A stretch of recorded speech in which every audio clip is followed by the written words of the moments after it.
Hello po mga kasinet, welcome to my channel.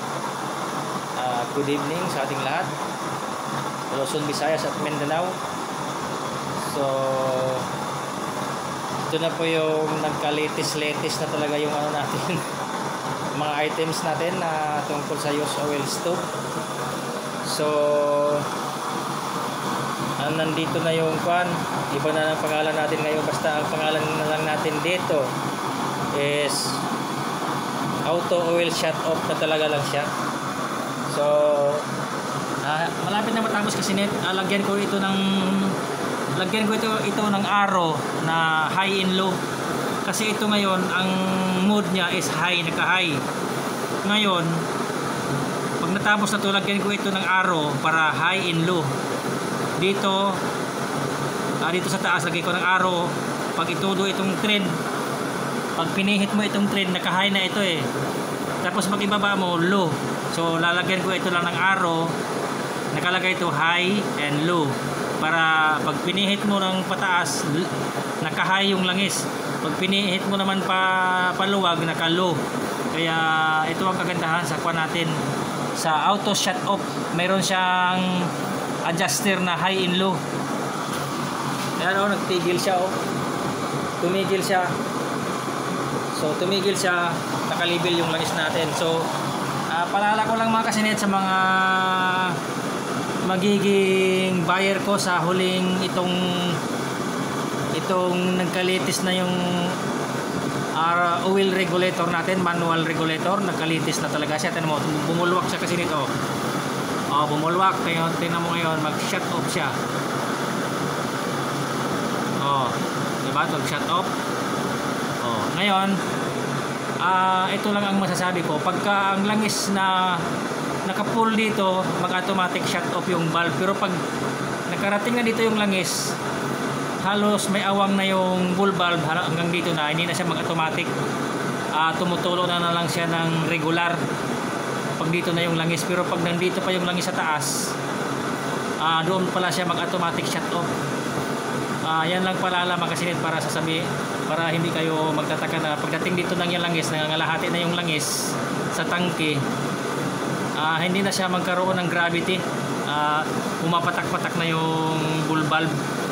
Ang maganda pala nito, ang design na to, malaki yung tangke para matagal maubos, para talagang automatic shut off. Kasi pag dito maliit lang kasi itong tangke mga kasinit, maliit lang yung tangke kasi ano naman kaliit ito. Kaya pagdating dito sa langis, dito sa malapit na sa bull valve, hindi na siya mag-automatic. So dapat pala dito malaki yung tangke para talagang automatic talaga siya, matagal magamit mo yung langis. Ito magre-refill ka na naman pagdating na dito sa langis. Banda rito, malapit na siya sa bull valve, magre-refill ka na uli kasi hindi na siya mag-automatic. Sabagay, okay lang man yan, patak-patak na talaga siya ng regular. Pero pagka dito pa yung langis sa taas, ayan, tumigil talaga siya. Tumigil yan. So automatic shut off talaga yan. So nandito na yung pinaka-gravity niya. Ito na nag-hold. Ino-hold na niya yung mechanism natin papunta dito. Ino-hold talaga niya. So nagbago yung design natin. Wala na yung nagpayuko na gano'n, nagpailgo, wala na, dito na papunta sa baba. Tapos mayroon na siyang adjuster. Lagyan ko na lang ng sign, adjuster natin high and low. Yun ang kagandahan ng design natin ngayon. So ito mga kasinit, malapit na ito matapos. Carbon breaker na lang, kulang carbon breaker, mga control, tapos dito salamin. Yun na, tapos na. Tapos mga kasinit, mayroon akong bihirang nangyayari sa GNT. So shout out muna sa shout out muna sa ahensya ng GNT. So kung mayroon namang mga employee dyan sa GNT, mga rider o nanood sa vlog na ito, na sana maayos yung shipment ko papuntang Nueva Vizcaya na ngayon ay naging na missing siya, parang missing siya ngayon. Hindi namin matrack kung saan na nagpunta yung items. Kasi nung nag-shipping ako papuntang Nueva Vizcaya, dumating doon ng pizza 30. Tapos ng pizza ngayon, pizza 10 na ngayon. So hindi pa siya nagre-return dito sa opisina ng pinaka-main office dito sa Pangasinan, Alaminos City. Ngayon, hahanapin namin yun kung sinong may sala nun. Kasi dumating doon sa Nueva Vizcaya ng 30, tapos nung dumating na doon, tinix na yung receiver doon, may conversation na sila sa Giant Rider. May conversation na sila na nandoon na yung items, tapos ang receiver doon ay wala doon kasi nagtatrabaho. Inutusan lang niya yung bus, yung nagbabiyahe doon papuntang dumadaan doon sa ahensya. Yung bus, inutusan lang nila yun, siguro niya yung conductor na pick upin doon sa GNT. Ngayon, pag pick up doon, wala na yung items doon. Anong nangyari? Kasi may conversation yung receiver na dapat tumanggap doon sa Nueva Vizcaya. Okay naman kasi may conversation na siya. Hindi, wala namang problema yun kasi nandoon yung tatanggap, nandoon yung receiver. So bakit nawala doon? Sinabi naman na return. Sinabi nung doon sa warehouse ng Nueva Vizcaya na return. Bakit i-return? Kasi sabi dito sa Alaminos, hindi na kailang i-return yun kasi may conversation na yung rider at saka yung may-ari. Pwedeng i-POD na yun, i-hold na lang yun doon kasi kukunin na. Bakit pag i-return dito sa Pangasinan, pinanggalingan, gaano nakatakot-takot yung shipment na naman ulit pabalik. Di ba mga kasinit? So shoutout ko muna yung rider na bakit ginanon niya yung ginaganon niya yung receiver doon. Siya ang receiver, ito yung number niya. So shoutout GNT. Ito ang TN number 0 ay number 93045966898. Rider OCW Jojo Bulahaw. So Bulahaw, siya ang rider. Tapos number 0956 3057380. So kung ikaw ang rider, kasi ikaw ang nagte-text sa ikaw ang rider, ikaw ang receiver, ikaw ang nag-receive doon sa items na mula dito sa Pangasinan, bakit na return? Na mayroon kayong conversation ng yung receiver doon. Bakit i-return mo? Hindi pwede 'yon kasi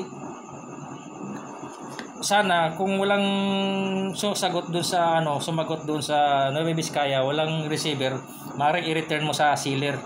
Nag-usap na kayo Usap na kayo na i-pick upin niya doon, yun nga, i-pick up nga doon, pinadaan ng conductor. Pinapunta niya sa pinadaanan sa conductor doon, i-pick up doon, wala na yung items. Bahala ka na doon sa kuanan kasi pupuntahan ka daw diyan. Tatanungin ka, irereklamo ka kung bakit nagkaganon yung items na wala. Baka naman na hostage, gaya ng pagka-hostage sa mga Israelita sa Hamas, hinustage. Mahirap yung ganon kasi parang missing. Kung tutuusin, madali lang sanang i-return dito sa Pangasinan, pero wala, binabalik-balikan ako. Dami na akong nagastos na gasolina pabalik-balik kasi malayo din yung GNT sa bayan namin. Kaya kapag ganon, naabala tayo. So sana hindi mo ginawa ng ganon, i-hold na muna sana dun, ibayad na yun wala na problema sana yun. So pagka ganon, paano tayo magtitiwala sa isang ahensya na magpadala tayo, mamising, mawala, nandoon na yung receiver, i-return mo pa rin dito sa Pangasinan ulit, hindi gaano naman nagtampo na yung may-ari, galit na, bahala ka dyan, pupuntahan ka dyan, igurot pa naman yun, baka gawin ka nga. Ayan, bahala na kayo dyan kasi baka magsampa ng ano yun, reklamo sa barangay. Kasi malaki-laking halaga yun kasi itong items na to sa totoo lang hindi ito mababa ang presyo.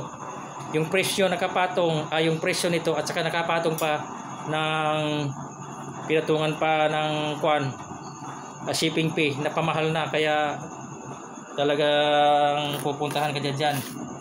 Bahala na kayo makasinit.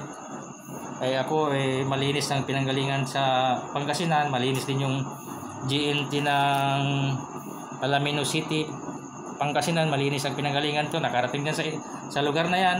Pagdating dyan nagka-problema, sinabi na nawala na yung items, na ayan na, bahala na kayo dyan.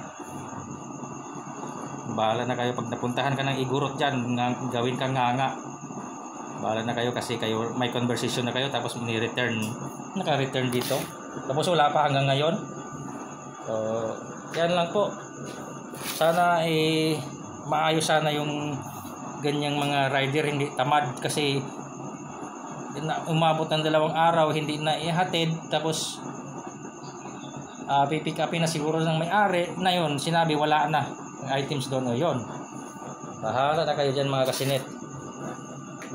Galit pa naman yung may-ari kasi gusto na sana niyang magamit na nagtatrabaho yun sa mining company. Hindi yun lagi nandyan sa bahay niya, nag-uuwi lang dyan minsan. Tapos ganyan pa nangyari, gusto sana niyang i-testing, tapos ngayon nawala. Ayun, galit na yun. Yan lang kasinit. So ito, ang dami nag-order ito mga kasinit sa ganitong design kasi sila ang nagpapatunay, yung mga viewers, sila ang nagpapatunay. Iniikot na niya sila ang nagpapatunay, hindi ako nagsasabi. Inikot na din nila ang buong YouTuber gumagawa ng walang kalasing design na ganito. Wala sila natagpuan na ganitong design na overload na puro upgraded. May yung nawala sa Nueva Vizcaya, may salamin dito yon. May may salamin dito. Tapos double chamber, yun ang nawala. Baka na hostage daw sabi kasi nawala Yun lang, bahala na kayo dyan. Basta kami dito sa Alaminos magpapalo up na lang kung nasaan na yung items. Kung bumalik dito sana hindi mawala, para pag-usapan na lang kung paano na naman yung shipment. Kalaki-laki ang mahal-mahal ang shipment, kulang-kulang 1.4. Ang lapit-lapit lang ng Bibiskaya ha, kulang-kulang 1.4. Samantalang nagsisip ako sa Mindanao 1.3 lang. Ano ba yan? Imbis malapit, mahal, ang malayo is mura. So kaya lang po makasinit, pakita natin na sana mapagkatiwalaan natin itong ahensya na to, na yung tumatanggap. Yung ahensya naman pagkatiwalaan, pero yung mga rider hindi natin alam kung sinakay na sa sasakyan tapos binuksan ginto pala yung nasa laman kaya na-hostage na. Yon, hindi kayo pinagbintangan na ninakaw nyo. So bakit lang nawala yung items? Galit na galit yung may-ari. Pati ako nadamay ako. Siyempre ako ang sealer. So hindi yan pwede. Matagal na tayong nagsishipment dyan sa ahensya na yan, tapos minsan ganyan ang mangyari. Buti lang yan kung 100 lang ang presyo, ang laki-laki yung presyo niyan. Bahala na kayo dyan. Ikaw number rider Jojo Bulahaw, yan ang number mo. Pupuntahan ka niyan pag naka-DOP yung may-ari na receiver dyan kasi nagtatrabaho sa mining company. So kayo na lang. Bahala kayo kasinit. Kasi ako nadadamay na rin, nagpapalo up, naawa din ako sa tao na malaking halaga binayaran niya tapos ganyan lang ang nangyari. Sabi ng opisina dito sa Alaminos City, Pangasinan, hindi na sana i-return, POD na sana para dyan lang. Kasi may conversation na sila sa receiver dyan. Kaya yun ang payo dito. Walang problema dito sa amin. Ang problema dyan talaga, tamad yung nandyan. Huwag kayo magtamad-tamad kasi kaming mga nagsishipping na sa company, kami rin ang nakakatulong sa inyo. Kung walang shipment, wala rin siguro kayong kita. Ganun lang. So totoo lang ito. So dapat pagbutihan niyo yung serbisyo nyo na nagtitiwala kami sa inyo. Kasi ito lang hanap buhay namin na ginawa para din dyan. Yung hanap buhay ninyo na pagkakitaan nyo, yung nagsishipping din sa company na yan. So ganyan lang, sana tulungan lang sana to, wala sanang mawawala. Yan, kasi naano din ako kasi nagalit na yung may-ari. Baka ako madamay. Sana hindi ako madamay. Pinanggalingan dito sa amin malinis, yon. Nakarating dyan, tapos mawala. Yon lang, kasi bahala na kayo. Follow up na lang namin dito. O hindi daw darating sa itong linggo na to, abutan pa ng kalagitnaan ng buwan na to, baka magsampa ng kaso sa barangay yon para mahabol yung nag-receive dyan itong number na to. O yan, dyan nakatutok dyan ang number.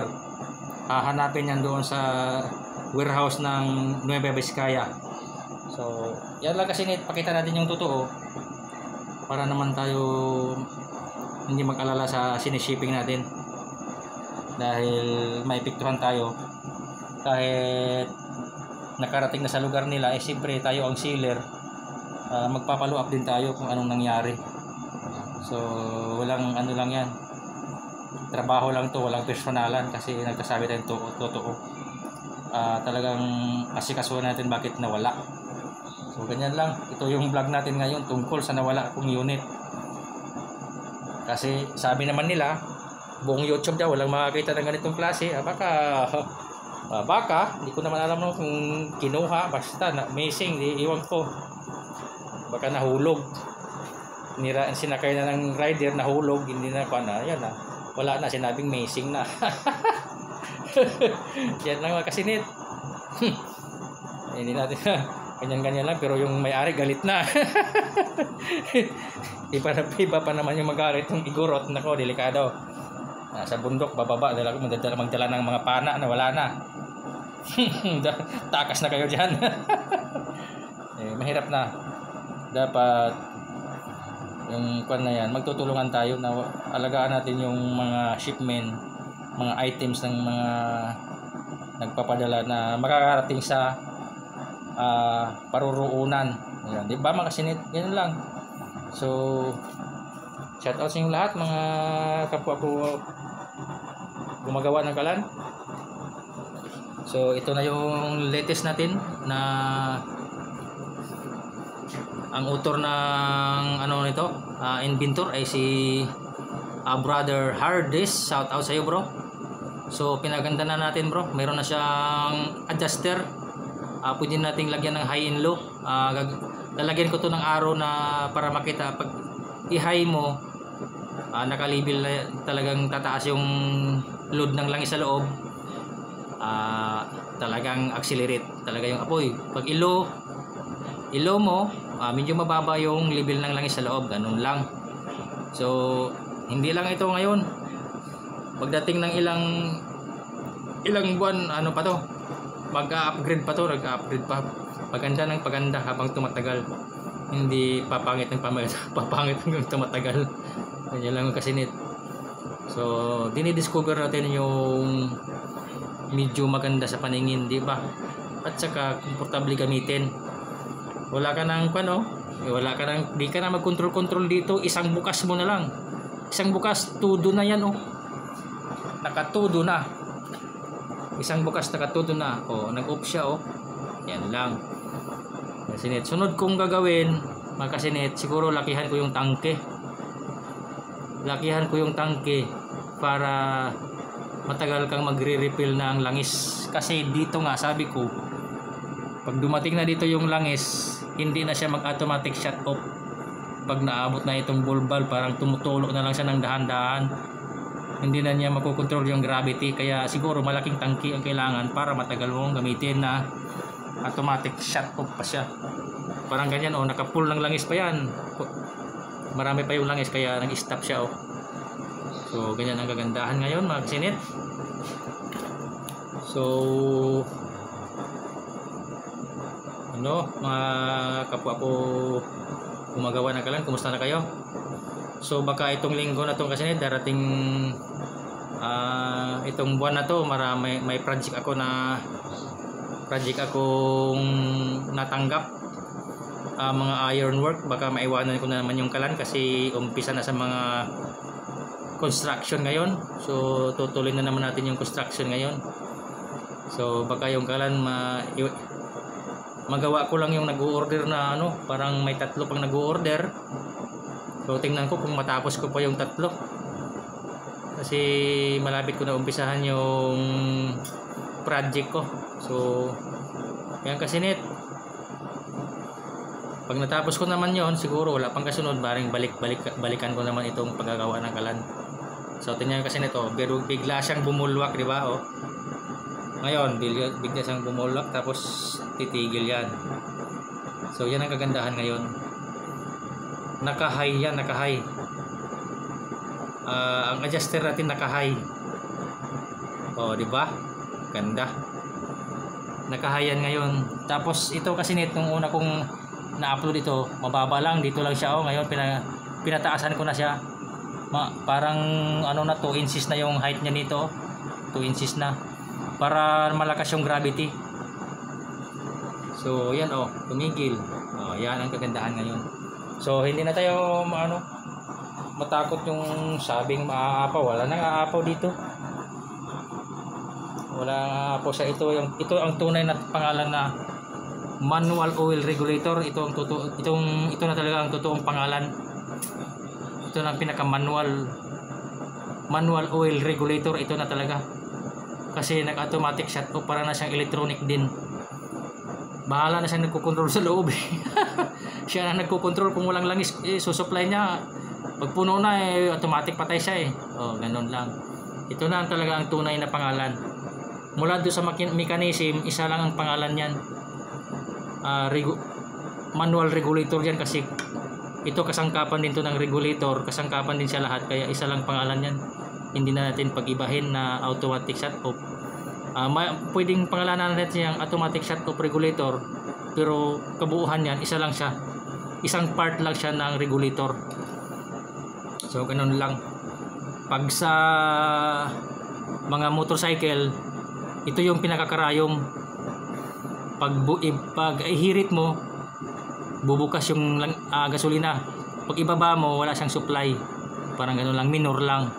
Parang ganun. Pero kabuuhan pa rin sa pangalan na carburetor. Ito naman, lahat ng spare part nito, itong spare part na to dito, hanggang dito, hanggang dito, parte pa rin siya sa manual oil regulator. Ganun kasi net. So yan ang kanya, hindi siya nagsisiparate na pangalanan natin, kasi diyan siya nakalagay, parte siya ng oil manual regulator. Ganyan kasi net. Sunod, pag natapos na to, makikita ninyo na mayroon tayong arrow dito, high in low. Pag i-high mo, ito naka-high ngayon. Naka-high yan ngayon, makikita nyo kung saan ang arrow high. Pag low, makikita rin nyo kung saan itatama yung low. Para pag low, babaan natin yung adjuster, naka-low na yon. Wala nang problema yon. Matutuyuan pa nga yung flooring sa pag i-low mo to masyado, ibaba mo to masyado, naka-low, halos matutuyuan yung yung chamber natin, matutuyuan ng langis. Ganyan lang kasi nit, para makita natin yung paganda ng paganda. Di ba? Tumigil na nga talaga siya. So sunod, gagawa ako ng ibang modelo na malaki yung tangke, para hindi refill ng refill. Kasi nakita ko dito, refill tayo ng refill, kasi pagdating dito tumutulo na lang yung langis diretso, hindi na siya auto shut off. So wala nang problema, i-control mo na lang ito, hinaan mo na lang to, ibalik mo na lang dito sa gitna, pahinaan mo na lang, kasi naka-pull talaga ito. Naka-pull niyan, yun, ganun. So hanggang dito na po magsinit. Sana na patuloy kayo magsusuporta at saka subscribe. So madalang ang subscriber natin mga kasinit ngayon. So wala tayong sweldo kasi nakita ko mababa pa yung natin, estimate ng revenue natin. Iwan ko lang kung anong nangyari. Yung iba dyan nakasweldo na sila. tayo, ewan ko kung paano sila nanood, i-skip lang sila ng skip, paano lang, hindi na sila siguro tumitingin, wala na silang ganang tumingin, at saka wala, bihira na rin. Salamat lang din sa minsan mayroong subscriber, so salamat po sa inyo sa pagsusubscribe. So wala na yung kalimutan kung napadalaw kayo dito, so libre po yung subscribe para makita niyo yung lagi yung intention natin, para hindi tayo tumigil, kasi kung wala na di going to na tayo, signing off pag wala nang gustong tumingin dito, kasi mag-iiba na naman yung trabaho natin, babalik na tayo sa ironwork, construction. Kung wala na kayong gana dito sa kalan ko sa channel na ito, na wala nang ganang tumingin, wala nang ganong subscriber, biruin mo sa isang ilinggo, ilan lang yung subscriber, 5, ganun, parang ganun na lang, wala. Yung iba accelerate, parang maka-laser flame. So bahala na po kayo makasinit, kayo na lang ang maghusga kung karapat dapat ba na mananatili kayo dito sa channel na ito. Kung manood kayo, skip lang ng skip, wala, isang